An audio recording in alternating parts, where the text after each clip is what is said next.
Igbo onye Igbo ị nọ n'ala Igbo kena na mba ofesi ohere dịkwara gị ịmụta ka esi ede ma na-asụkwa asụsụ Igbo nke ọma.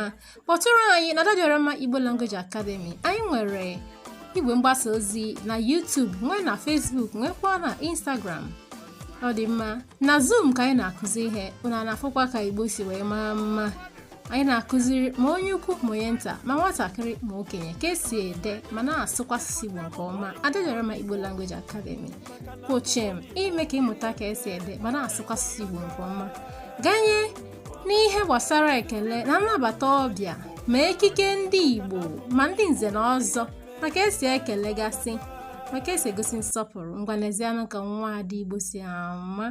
Ị hụla ka nwaada Igbo si eke ekike? Ụwa atọgbuo onwe ya. Ndị Igbo bụ ndị Chukwu gọziri nke ọma. Anyị na-eme ka ịghọta na